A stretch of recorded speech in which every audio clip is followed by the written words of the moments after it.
जाएंगे। इस वीडियो में आप बने रहिए क्योंकि आपको इस numerical welcome to Physi talks.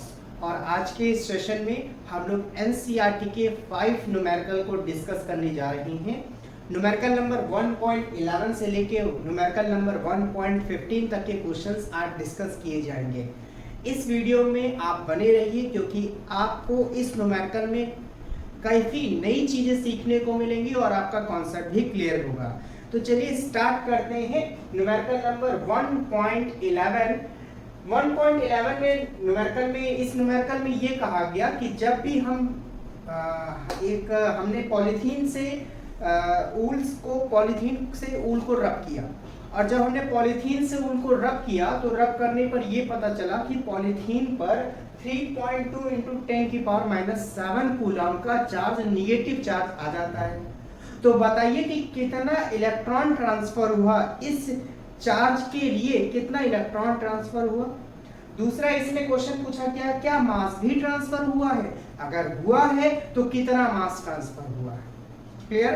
तो एक बार मैं क्वेश्चन पढ़ लेता हूं। A polythene piece rubbed with wool is found to have a negative charge of 3.2 × 10⁻⁷ coulomb.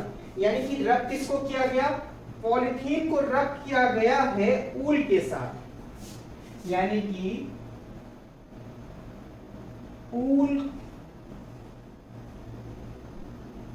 रब विद पॉलीथीन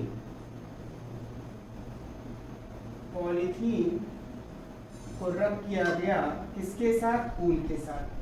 जब रब किया गया तो पॉलीथीन पर कितने चार्ज आ गए, 3.2 × 10⁻⁷ कूलम का निगेटिव चार्ज आ गया। अगर पॉलीथीन पर निगेटिव चार्ज आ गया, इसका मतलब ये है कि इलेक्ट्रॉन ऊल में से निकल करके पॉलीथीन पर गए हैं। क्या गए हैं, इलेक्ट्रॉन ऊल में से निकल करके पॉलीथीन पर गए हैं। अब हमें ये पता करना है कि कितने इलेक्ट्रॉन ऊल से निकल करके पॉलीथीन में गए हैं। तो इसके लिए हम लोग न्यूमेरिकल को सॉल्व करने के लिए फॉर्मूला लगाएंगे Q = Ne, that is total charge = number of electrons into charge on one electron। तो टोटल चार्ज कितना है, 3.2 × 10⁻⁷ coulomb, that is equal to N into 1.6 × 10⁻⁻19 coulomb. This is the charge on the electron. अब we have to find the value of N. So value of N will be equal to 3.2 × 10⁻⁷ upon 1.6 × 10⁻⁻19, and coulomb will be cancel out। 1.6 और 3.2 2 times जाएगा, this is 2, and 10⁻⁷ plus 19, this will become 2 × 10⁻12। ये आ गया number of electron. यानी कि ऊल में से polythene पर जो इलेक्ट्रॉन गए हैं उनकी संख्या कितनी है, उनकी संख्या है 2 × 10⁻12 इलेक्ट्रॉन्स। तो जो हमारा पहला क्वेश्चन है, estimate the number of electrons transferred, तो इलेक्ट्रॉन कितने ट्रांसफर हुए, 2 × 10⁻12 इलेक्ट्रॉन ट्रांसफर हो गए। दूसरा, is there a transfer of mass from wool to polythene, क्या मास का भी ट्रांसफर हुआ है। तो आप कहेंगे यस, मास का भी ट्रांसफर हुआ है।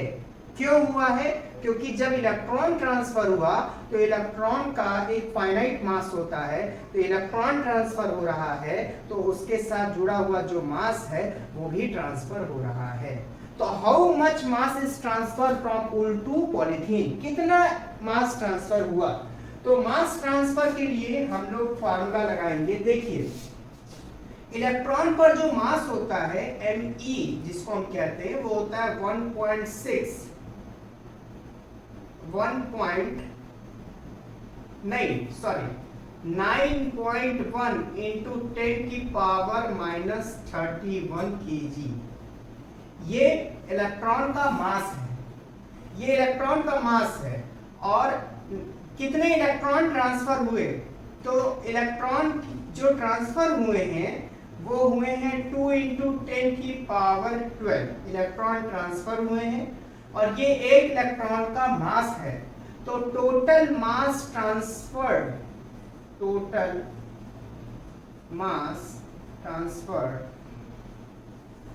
कितने मास ट्रांसफर हुए is equal to n into me, total number of electron into one mass of one electron. तो n की वैल्यू है यहाँ 2 इंटू 10 की पावर 12 इंटू me की वैल्यू है 9.1 इंटू 10 की पावर माइनस 31। 2 1 जा 2 और 2 9 जा 18, और ये कितना हो गया 10 की पावर माइनस 12 और माइनस 31 और 12 करेंगे तो कितना आ जाएगा डियर स्टूडेंट 9, और यहाँ आ गया 2 19, तो माइनस 19 कीजिए। तो टोटल मास ट्रांसफर कितना हुआ 18.8। अब 18 पॉइंट ऑर्डर ऑफ मैग्नीट्यूड में नहीं है तो हम इसको लिख सकते हैं 1.82 इंटू 10 की power minus 18 kg। This is the total mass transfer. तो ये हमारा क्वेश्चन नंबर 1.11 है। अब हम लोग चल रहे हैं 1.12 की तरफ। तो मैं एक बार ओवरव्यू कर दूं। इसमें ये पूछा गया था कि कितने इलेक्ट्रॉन ट्रांसफर होंगे और कितने मास ट्रांसफर होंगे। तो आपने इलेक्ट्रॉनों की संख्या निकाल ली और इलेक्ट्रॉनों की संख्या को एक इलेक्ट्रॉन के मास से जब आप मल्टीप्लाई करेंगे तो आपको ये पता चल जाएगा कितना मास ट्रांसफर होगा। ठीक है, चलिए चलते हैं नेक्स्ट क्वेश्चन की तरफ।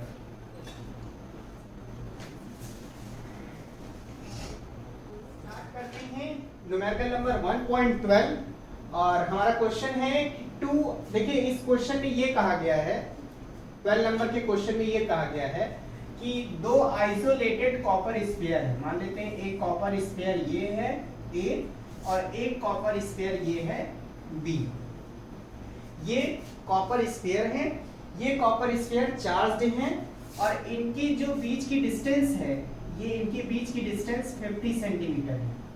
पहले कॉपर पर चार्ज QA मान लेते हैं और इसकी वैल्यू दी है 6.5 इंटू 10 की पावर माइनस 7 कूलम, और दूसरे वाले कॉपर स्फीयर पर चार्ज की वैल्यू वही दी है जो पहले वाले पर है 6.5 इंटू 10 की पावर माइनस 7 कूलम। चार्ज का नेचर दोनों पर पॉजिटिव है। हमें बताना है कि इन दोनों के बीच में फोर्स ऑफ रिपल्सन कितना लगेगा, पहला क्वेश्चन। दूसरा क्वेश्चन है कि अगर हम चार्ज की वैल्यू को डबल कर दें और इनके बीच की डिस्टेंस को हाफ कर दें तब फोर्स ऑफ रिपल्सन कितना लगेगा। ये हमारा 12 नंबर का क्वेश्चन है। आइए एक बार क्वेश्चन पढ़ लेते हैं। Two isolated charge sphere A and B have their centers separated by a distance of 50 centimeter, मतलब इनके सेंटर्स 50 सेंटीमीटर पर सेपरेटेड है। What is the mutual force of electrostatic repulsion if the charge on each is 6.5 into 10 की power minus 7 coulomb. इनके बीच में electrostatic force of repulsion कितना होगा अगर इन पर चार्ज की वैल्यू दी हुई है तो। अच्छा, जो इनका रेडियस है वो नेग्लिजिबल मान लिया गया है, रेडियस बहुत छोटा है। पहला क्वेश्चन ये हो गया। दूसरा है कि what is the force of repulsion if each sphere charge double the above amount and the distance between them is half, मतलब इनके चार्जों को डबल कर दे और डिस्टेंस को हाफ कर दे तो बताइए फोर्स ऑफ रिपल्सन कितना लगेगा। बहुत सिंपल सा क्वेश्चन है। देखिए आइए सॉल्व करते हैं। तो नंबर 1 पर सॉल्व करेंगे। जो फोर्स के लिए फॉर्मूला होता है वो कूलम्ब्स का लॉ है, तो कूलम्ब्स लॉ की मदद से फोर्स का फॉर्मूला लिखेंगे यहाँ पर। F is equal to 1/4 pi epsilon naught Q1 Q2 upon R square. 1/4 pi epsilon naught की वैल्यू 9 इंटू 10 की पावर 9 पुट करेंगे। Q1 मतलब पहले चार्ज की वैल्यू 6.5 इंटू 10 की power minus 7 and second charge की वैल्यू अगेन सेम पुट करेंगे क्योंकि दोनों पर चार्ज कितना है, सेम है। Clear? Upon R square. And what is the value of R? This is 50 centimetre, but first of all we will convert it into metre. सबसे पहले हम इसको क्या करेंगे, मीटर में कन्वर्ट करेंगे। तो मीटर जब हम कन्वर्ट करेंगे तो ये हो जाएगा 50 इंटू 10 की पावर -2 मीटर। और अब हम इसकी वैल्यू को पुट करेंगे। तो चूंकि r का स्क्वायर है तो इसको हम 2 बार पुट करेंगे, 50 इंटू 10 की पावर -2 एंड 50 इंटू 10 की पावर -2। क्लियर? अब एक बार इसको सॉल्व कर लीजिए, आपका आंसर आ जाएगा। दिस इज 9 इंटू 10 की पावर 9। अभी क्या करना है आपको, न्यूमेरिकल वैल्यू एक साथ लिखिए और 10 की पावर को एक साथ लिखिए। तो न्यूमेरिकल वैल्यू एक साथ हम लोग लिखेंगे 6.5 इंटू 6.5 अपॉन 50 इंटू 50 एंड 10 की पावर -7 -14 प्लस 9 -14 प्लस 9 -5 ऊपर आ गया। नीचे देखिए -2 -4 हो जाएगा नीचे ये। अब ये नीचे वाला -4 जब ऊपर जाएगा तो +4 बनेगा, और +4 बनेगा तो -5 और +4 मिलकर के बनेंगे -1। तो 10 की पावर हमें मिल रही है यहाँ पर इंटू 10 की पावर -1। क्लियर हो गया? अब देखिए यहाँ पर डेसिमल हटाएंगे तो ये हो जाएगा 9 इंटू 6.5 अपॉन 50 इंटू 50। और जब आप डेसिमल हटाएंगे तो यहाँ पर पावर हमारी निगेटिव डायरेक्शन में बढ़ जाएगी। ये पावर -1 थी, ये पावर -3 हो जाएगी, क्योंकि यहाँ 2 डिजिट तक हमने हटाया है तो यहाँ 2 डिजिट में नंबर बढ़ जाएंगे। यहाँ तक क्लियर हो गया? अब 5 1 जा 5 और 5 13 जा 65। 5 1 जा 5, 5 13 बार पढ़ेंगे तो 65 आ जाएगा। तो हमारा फोर्स की वैल्यू हमें मिल रही है 9 इंटू 13 इंटू 13 इंटू 10 की power -3 upon 10 into 10। 10 into 10 means 100, 100 means 10 की पावर 2, और 10 की पावर 2 जब ऊपर जाएगी तो ये हो जाएगी -2।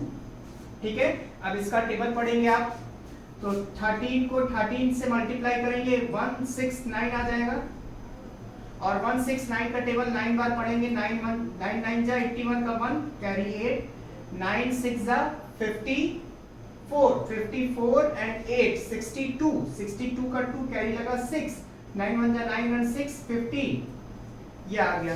तो आपका आंसर आ गया 15 2 1 इंटू 10 की पावर -5।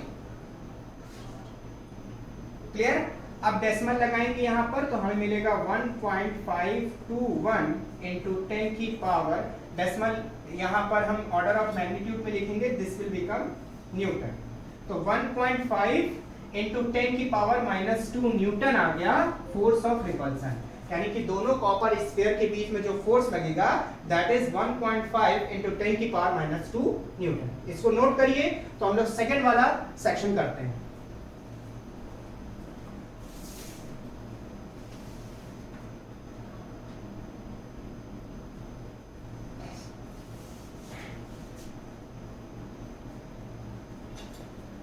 चलिए नोट कर लिया आपने। अब सेकंड वाले सेक्शन पर चलते हैं। नोट हो गया ना? ठीक, चलिए सेकंड वाले सेक्शन पर देखिए क्या है। देखिए अभी इनके बीच में जब इस कंडीशन में जब चार्ज 6.5 है और डिस्टेंस 15 सेंटीमीटर है, इस कंडीशन में इनके बीच जो फोर्स लग रहा है 1.521 इंटू 10 की पावर -2 न्यूटन का फोर्स लग रहा है। दूसरे नंबर का क्वेश्चन कह रहे हैं कि मान लेते हैं हम चार्ज की वैल्यू को डबल कर देते हैं। चार्ज की वैल्यू डबल होने का मतलब जो हमारा नया Q1 बनेगा वो 2Q1 के बराबर होगा, और जो नया Q2 बनेगा वो 2Q2 के बराबर होगा। डिस्टेंस को हाफ कर दिया जाए, यानी कि जो अब नई वाली डिस्टेंस बनेगी वो r/2 के बराबर होगी। क्लियर? नया वाला फोर्स क्या बनेगा? न्यू F न्यू, ये बनेगा 1/4πε0 Q1 Q2 अपॉन r²। इसका मतलब हम लिखेंगे 1/4πε0 2Q1 2Q2 अपॉन r/2 का होल स्क्वायर।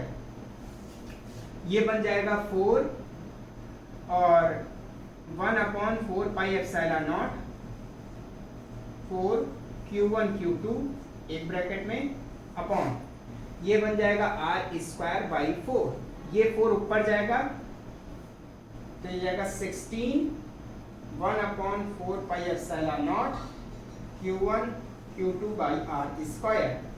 और आपने इसकी वैल्यू अभी अभी निकाली 1.5 इंटू 10 की पावर माइनस 2 न्यूटन। तो जो हमारा नया फोर्स बनेगा वो बनेगा 60 इंटू 1.5 2 इंटू 10 की पावर माइनस 2 न्यूटन। अब आप इसको मल्टीप्लाई करिए, तो इसको मल्टीप्लाई करेंगे 152 और 16 को, 6 2 जा 12 कैरी 1, 6 5 जा 30 131 30 1 लगा 0, ये हो गया 3, 6 1 जा 6, ये हो गया 1 2 जा 2, 1 5 जा 5, 1 1 जा 1, हो गया 2 3 14 कैरी 2 और डेसिमल लगा है 2 डिजिट के बाद, तो ये हो जाएगा आपका 24.32 इंटू 10 की पावर माइनस 2 न्यूटन।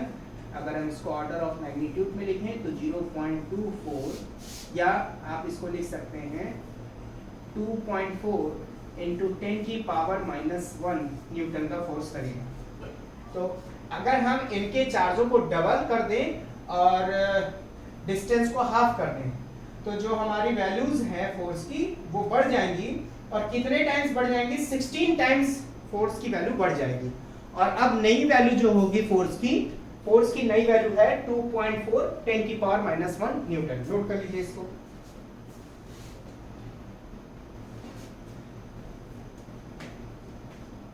इसको नोट कर लीजिए जल्दी से। तो अब चलते हैं 1.13 नंबर क्वेश्चन पर। तो ये जो ए सेक्शन वाला था, ये वाले सेक्शन का जो आंसर है, इतने सेक्शन का आंसर ये है और इतने सेक्शन का जो आंसर आएगा वो आएगा 2.4 इंटू 10 की पावर माइनस 1 न्यूटन। ठीक है, चलिए चलते हैं नेक्स्ट क्वेश्चन पर, 13 नंबर के क्वेश्चन पर। ओके, बने रहिए, कॉन्फिडेंस लूज मत करिएगा, बने रहिए। आपको सारे क्वेश्चन में एनसीईआरटी के एक एक क्वेश्चन में आपको कराऊंगा, एडिशनल तक के क्वेश्चन कराऊंगा, बस आप वीडियो में बने रहिएगा। ठीक है, चलिए नेक्स्ट क्वेश्चन है हमारा। Suppose the sphere of A and D in exercise 1.12 have identical sizes. A third sphere of same size but uncharged is brought in contact with the first and then brought in contact with the second and finally removed from both. What is the new force of repulsion between A and B? देखिए question बहुत आसान है, इससे आसान कुछ नहीं हो सकता। देखिए आसान क्या है, क्वेश्चन में ये कहा गया है कि जो हमने इसके पहले क्वेश्चन लगाया था जिसमें कॉपर स्फीयर A था और एक दूसरा कॉपर स्फीयर B था, ठीक है, दो कॉपर स्फीयर थे। इस पर जो चार्ज था Q की वैल्यू, इस पर Q1 कितना था 6.5 इंटू 10 की पावर माइनस 7 कूलम, और इस पर जो चार्ज लास्ट क्वेश्चन में था वो सेम ही है 6.5 इंटू 10 की पावर माइनस 7 कूलम, और दोनों चार्ज के बीच की डिस्टेंस 50 सेंटीमीटर थी। इस कंडीशन में जो दोनों के बीच फोर्स लग रहा था वो 1.521 इंटू 10 की पावर माइनस 2 न्यूटन का फोर्स लग रहा था। क्लियर? यहां तक तो क्लियर हो गया था ना। अब इस सवाल में देखिए क्या कह रहा है कि सवाल में कह रहा है कि तीसरा थर्ड आइडेंटिकल एकदम सेम साइज सेम मटेरियल का एक स्फीयर लेके आते हैं और वो स्फीयर कोई किसी भी तरह से चार्ज नहीं है, अनचार्ज स्फीयर, दैट इज ये जो स्फीयर है ये सी स्फीयर है, ये ए और डी की तरह ही आइडेंटिकल है, मतलब जो इसकी साइज है वही सी की भी साइज है, मटेरियल भी सेम है, सब कुछ सेम है, आइडेंटिकल है। अब क्या कर रहे हैं कि सबसे पहले सी को ए के साथ टच कराएंगे। सी इस समय अनचार्ज्ड है, सी पर कोई चार्ज नहीं है, लेकिन जब हम सी को ए के साथ टच कराएंगे तो टच कराने पर क्या होगा, टच कराने पर एक कंडीशन आप समझ लीजिएगा कि अगर स्फीयर, अगर पार्टिकल, अगर बॉडी आइडेंटिकल होते हैं तो चार्ज का बंटवारा बराबर होता है। तो यहां पर देखिए इस पर इस समय इस QC की वैल्यू 0 है इस समय, और QA की वैल्यू दी हुई है 6.5 इंटू 10 की पावर माइनस 7 कूलम, ठीक है। अब जब हमने इन दोनों को टच कराया और टच करा करके अलग किया तो टच कराने पर टोटल चार्ज कितना बना, यहाँ का 0 और यहाँ का इतना, तो दोनों मिला देंगे हम, ठीक, टोटल चार्ज बन गया।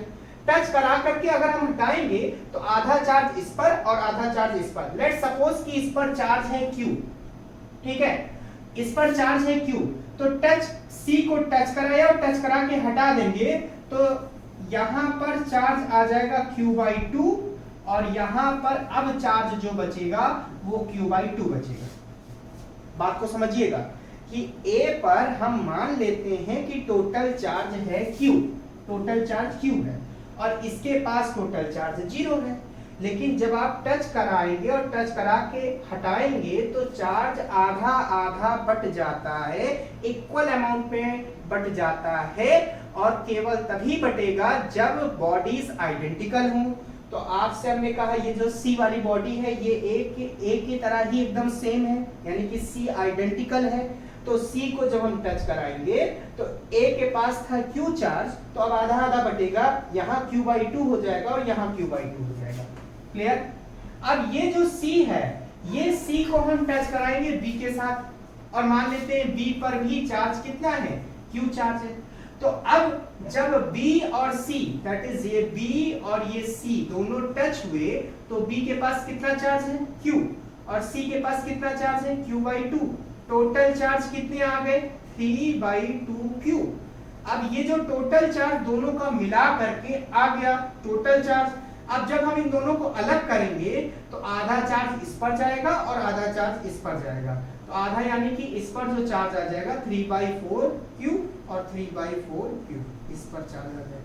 तो अब टच करा करके हटाने के बाद, जब टच करा करके हम हटा देंगे C को, तो C पर अब हमारा जो चार्ज आ गया, C पर ये C है और C पर जो चार्ज आ गया ये आ गया 3Q/4 और यहां पर जो अब चार्ज बचा ये बचा 3Q/4।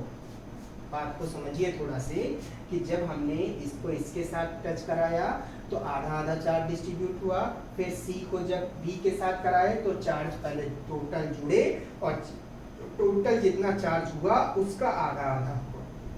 तो टोटल चार्ज जब जुड़ गए तो टोटल चार्ज मिलाकर के 3/2Q आ रहा था और अब इसका आधा इसके पास जाएगा और इसका आधा इसके पास जाएगा।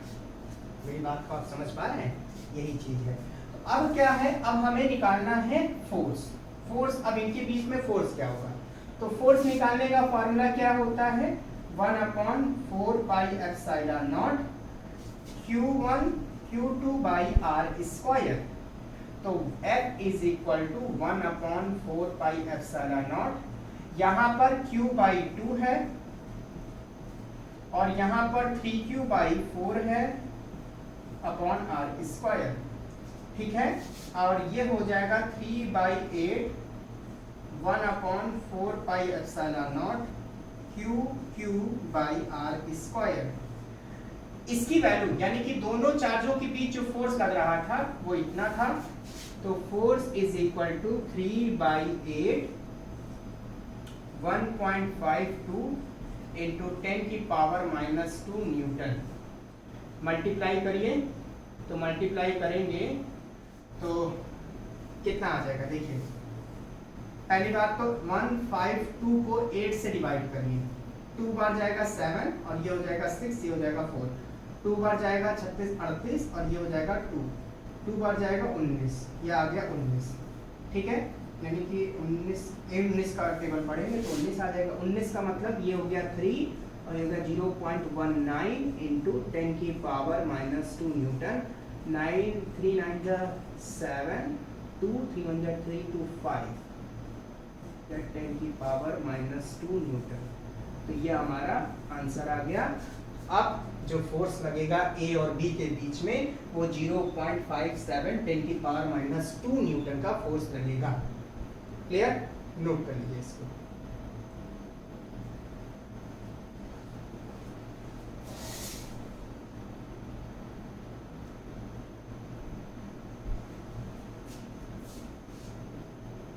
ये आपका आंसर आ गया, ठीक है। चलिए अब चलते हैं नेक्स्ट क्वेश्चन 14 नंबर के क्वेश्चन पर। एक बात बस इतना याद रखिएगा, मैं आपको एक बार फिर से थोड़ा सा समझा देता हूं इसको। ये तो आंसर आ गया आपका, ठीक है। इसी क्वेश्चन के उसमें रेफरेंस में आप थोड़ा इसको समझिएगा। देखिए इसको एक बार फिर से देख लीजिए आप। जैसे मान लेते हैं यहाँ पर एक ए है और ये बी है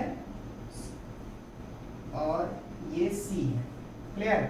इसके पास चार्ज Q है, इसके पास चार्ज Q है और इसके पास कोई भी चार्ज नहीं है, 0 है।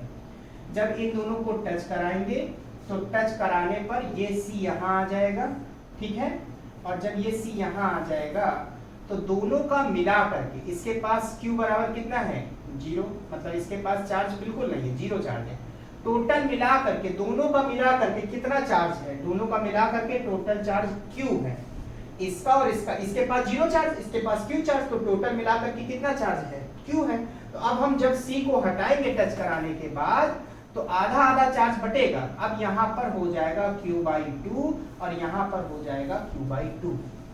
अब बात आप समझिएगा। अब C के पास कितना चार्ज है, Q/2। इस C को इसके साथ टच कराएंगे तो ये हो गया B, ये हो गया C।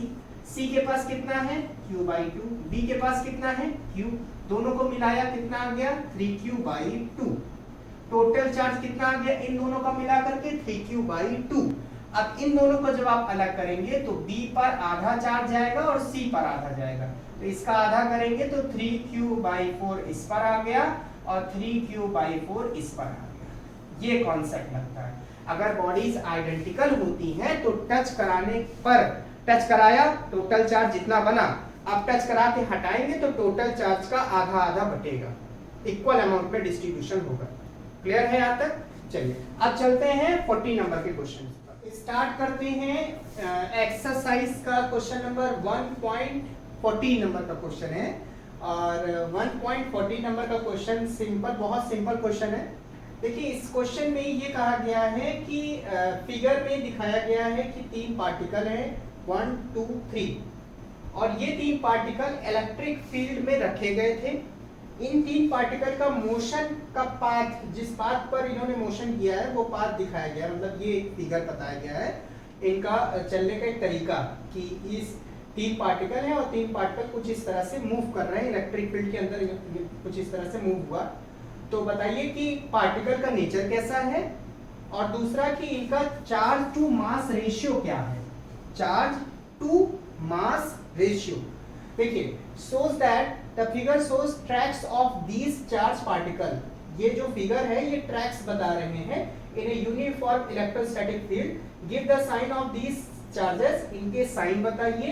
and which particle has highest charge to mass ratio, किसका सबसे ज्यादा चार्ज मास रेशियो है। बहुत आसान सवाल है, पहले देखिए समझिएगा।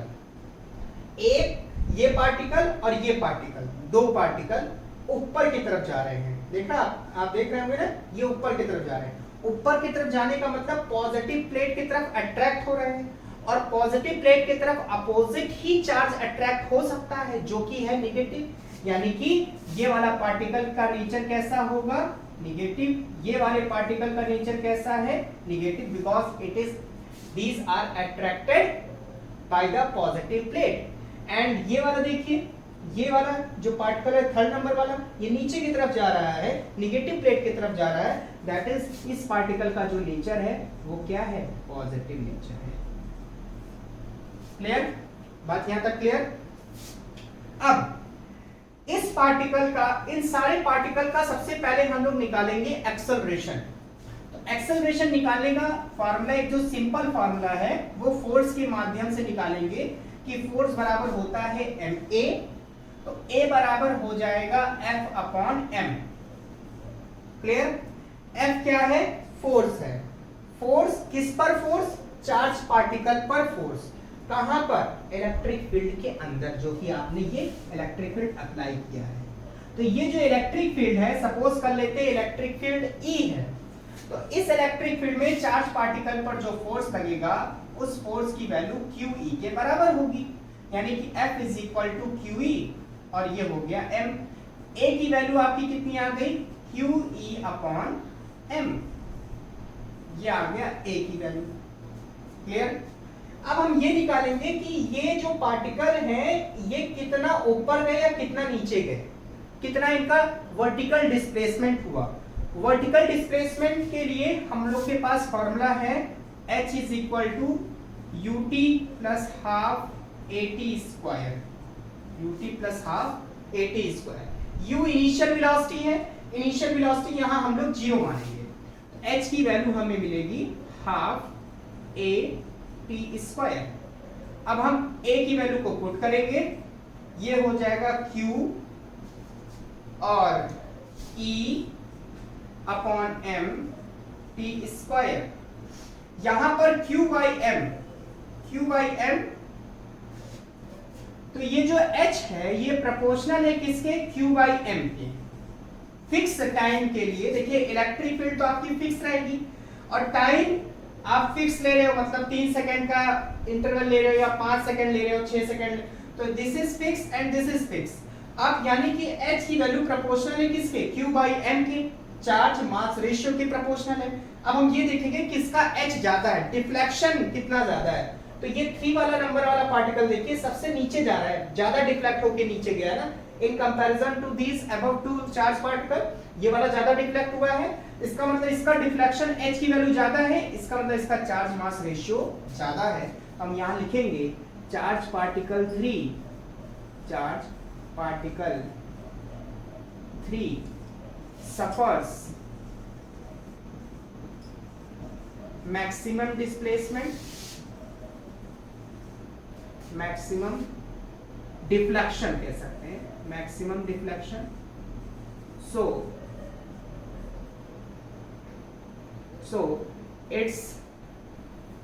its charge mass ratio will be greater, charge mass ratio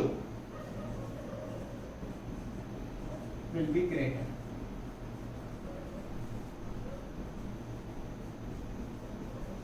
चलिए इसको नोट कर लीजिए, बहुत सिंपल सा सवाल था, चार्ज का नेचर आपने बता दिया और ये आपने बता दिया कि जो जितना ज्यादा डिफ्लेक्ट हो रहा है उसका चार्ज मास रेशियो उतना ज्यादा है। पार्टिकल नंबर 3 ज्यादा डिफ्लेक्शन हुआ, इसका चार्ज मास रेशियो ज्यादा है, because deflection is proportional to charge mass ratio. Clear हो गया, इसको नोट कर लीजिए। अब हम लोग चल रहे हैं आज के इस सेशन के लास्ट क्वेश्चन की तरफ, 1.15 नंबर के क्वेश्चन पर। इसको जल्दी से नोट करिए, आप लोग बने रहिएगा, बहुत अच्छे से आप लोग बने हुए हैं, और बने रहिए, एक क्वेश्चन और बचा है। चलिए स्टार्ट करते हैं क्वेश्चन नंबर 1.15, और 1.15 बहुत आसान सवाल है, और इस सवाल में इलेक्ट्रिक फील्ड दिया है और हम लोगों को फ्लक्स निकालना है। देखिए, consider a uniform electric field, मान लेते हैं कि एक यूनिफॉर्म इलेक्ट्रिक फील्ड है जिसकी वैल्यू दी है 3 × 10⁻³ I cap Newton upon Coulomb। What is the flux of this field through a square of 10 cm on a side whose plane is parallel to the yz plane? And what is the flux through the same square if the normal to its plane makes a 60° angle with the x-axis? तो समझिए, पहला वाला समझते हैं। देखिए, सबसे पहली बात कि जो इलेक्ट्रिक फील्ड दिया गया है, इलेक्ट्रिक फील्ड में आई कैप लगा है, और आई कैप का मतलब कि इलेक्ट्रिक फील्ड की डायरेक्शन किस तरफ है, एक्स एक्सिस की तरफ, क्योंकि आई कैप कौन से एक्सिस को रिप्रेजेंट करता है, एक्स एक्सिस को।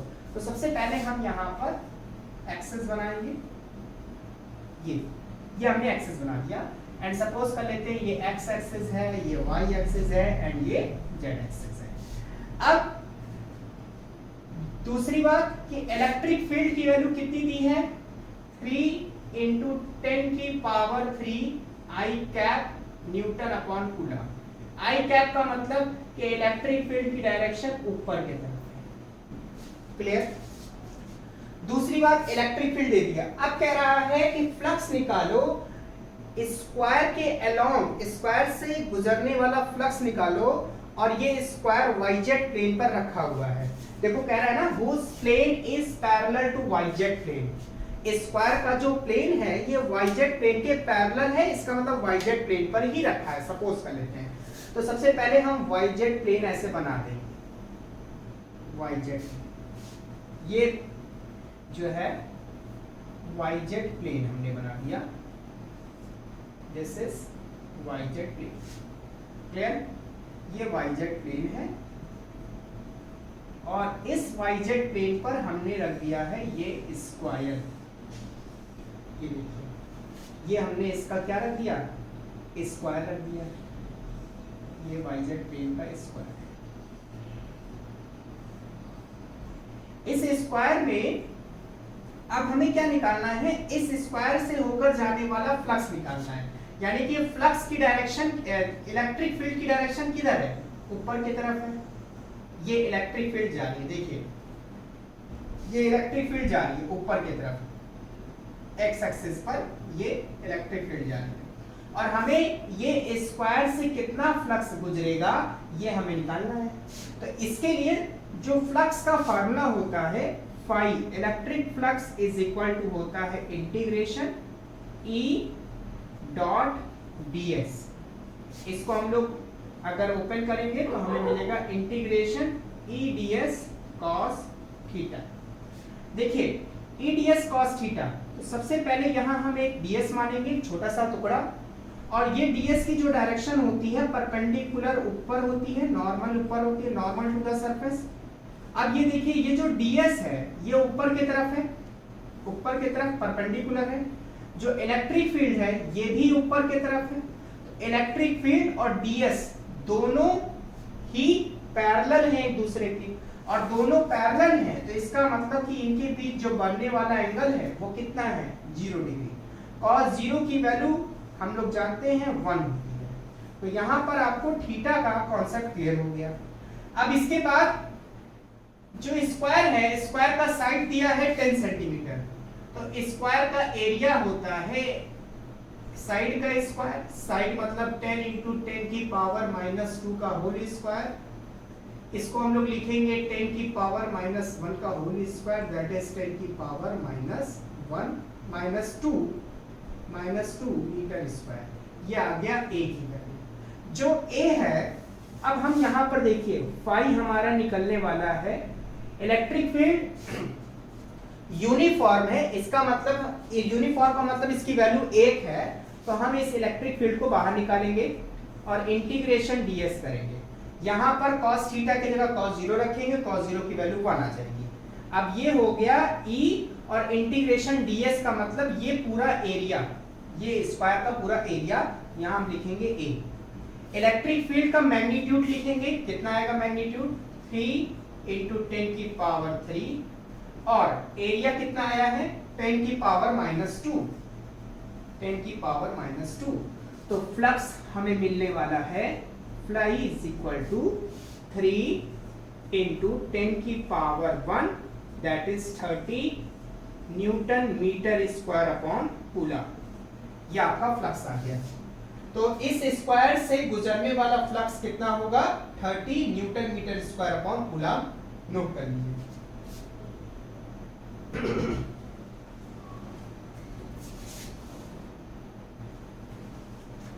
क्लियर? चलिए अब हम लोग चलते हैं इसी के सेकंड पार्ट पर, यहां वाले पर। इसमें एंगल दिया गया है 60 डिग्री एंगल दिया है, कुछ नहीं करना है आपको, बस यहां पर थीटा की जगह हम लोग रख देंगे 60 डिग्री। ठीक है, तो यहां पर हम लोग थीटा की जगह 60 डिग्री रखने वाले हैं। ये चित्र चेंज हो जाएगा, ये डायग्राम चेंज हो जाएगा। अब देखिए इसमें डायग्राम कुछ इस तरीके से बनेगा।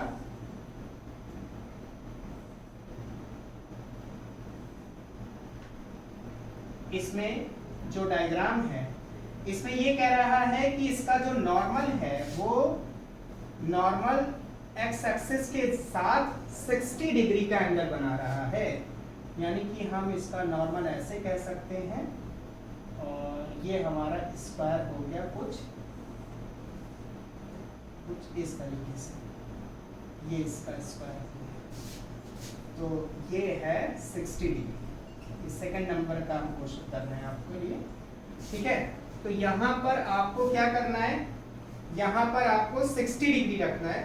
cos थीटा की वैल्यू 60 डिग्री रखेंगे, तो cos यहाँ पर 60 डिग्री हो जाएगा। cos 60 डिग्री का मतलब होता है 1/2, तो ये हो जाएगा EA/2। 1/2 का मतलब EA/2, दिस इज 2। या हम फिर से सॉल्व ही कर देते हैं। देखिए कुछ नहीं करना है यार, एकदम आसान है ये सारे क्वेश्चंस। देखिए E बाहर, इंटीग्रेशन ds cos 60 की वैल्यू 1/2, ये हो जाएगा EA। cos 60 की वैल्यू होती है 1/2, EA की वैल्यू आपने अभी भी निकाली है 30 यहाँ पर, तो ये जाएगा 30/2, ये हो जाएगा 30/2 that is 15 newton metre square upon coulomb. ये आ गया सेकंड नंबर का आंसर। कुछ नहीं करना था, आपको थीटा की वैल्यू रखनी थी, आपका आंसर आ जाएगा। ये जरूरी नहीं है कि आप डायग्राम बनाओ, ऐसा जरूरी नहीं, ठीक है। तो ये लास्ट क्वेश्चन था आज का, इसको आप नोट करिए। पहले सबसे पहले इसको नोट करिए, 15 newton metre square upon coulomb, ठीक है। तो ये आंसर है 15 newton metre square upon coulomb. अब ये आज तक का हम लोग का टारगेट पूरा हुआ। 5 क्वेश्चन हम लोगों ने डिस्कस कर लिया है। नेक्स्ट वीडियो में अगली 5 न्यूमेरिकल को डिस्कस किया जाएगा, और अगला जो न्यूमेरिकल का सेक्शन रहेगा वो 1.16 टू 1.20 नंबर तक के क्वेश्चन डिस्कस किए जाएंगे। इस वीडियो में बने रहिए। आप लोग जो एक्सरसाइज कराई जा रही है डेली बेसिस पर, इस पर बने रहिए। काफी कॉन्सेप्ट क्लियर होंगे और न्यूमेरिकल भी बहुत आसानी से बन जाएगा। आप लोग एक नोटबुक बना लीजिए और उस नोटबुक में क्वेश्चन आंसर करिए। ये एग्जाम में भी काफी काम आता है और कॉन्सेप्ट भी काफी क्लियर करते हैं, ठीक है। थैंक यू सो मच देखने के लिए, और इस वीडियो पे बने रहिए। और अभी आपने अगर चैनल नहीं सब्सक्राइब किया है, चैनल सब्सक्राइब कर लें, क्योंकि मैं पूरी एनसीईआरटी लगवाऊंगा और एक एक क्वेश्चन एडिशनल तक के क्वेश्चन लगवाऊंगा। इसीलिए मैं कह रहा हूं कि आप इसमें अभी इस चैनल पर और भी बहुत सी चीजें ऐड करी जाएंगी। बहुत से मैथ के क्वेश्चंस और केमिस्ट्री के क्वेश्चंस भी लाए जाएंगे। इसलिए चैनल को सब्सक्राइब कर लें ताकि आने वाली वीडियोस आपको नोटिफिकेशन तुरंत मिल जाए। Thank you so much, thank you.